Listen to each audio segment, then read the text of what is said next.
Assalomu alaykum, kanalimga xush kelibsizlar. Bugun sizlar bilan mana shunaqa chiroyli chiqadigan paxlava tayyorlab ko'ramiz.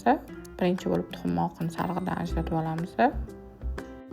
Magizimizni yaxshilab yuvib tashlab to'g'rab olamiz. Maydaroq qilib, yong'oqni ham xuddi shunaqa maydaroq qilib to'g'rab olamiz. Unimizni elakdan o'tkazib, bitta idishga solib olamiz. Обязательно elaklash kerak. Unga margarinni qo'shib, kroshka holatiga keltirib olamiz. Tuxum sarig'i, smetana, razrahitl va vanilin solib olamiz. Yumshoqqina qo'lga yopishmaydigan xamir qilib olamiz. Xamirimizni 3 bo'lakka bo'lib olamiz. Entiga yoyiladigan xamirimiz kattaroq bo'ladi. Men 2 list uchun mo'ljallab qilganim uchun xamirimni 6 bo'lakka bo'ldim va ikkitasini kattaroq qilib oldim.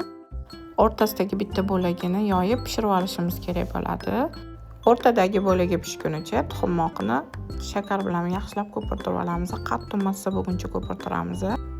Kattaroq bo'lak qilib olgan xamirimizni yoyib tagiga yozib olamiz. Tayyor bo'lgan bezagimizni qilib ustidan yong'oq magiz sepib chiqamiz. Pishirib olgan bo'lagimizni qo'yib ustidan yana bezak surib, yana yong'oq magiz qilamiz. 3-chi bo'lak xamirimizni ustiga yoyamiz. Chetlarini tekislab bir-biriga yopishtirib chiqib, bitta tuxumni sarig'ini surib pichoqda nomiga botirib iz tushirib olamiz. Unaqa qattiq qo'rishilishi shart emas. Izla tushirib olganimizdan keyin butun yong'oqlardan ustiga terib chiqamiz. 180-200 gradusda duxovkada 40 minut 1 soat ichida pishirib olamiz.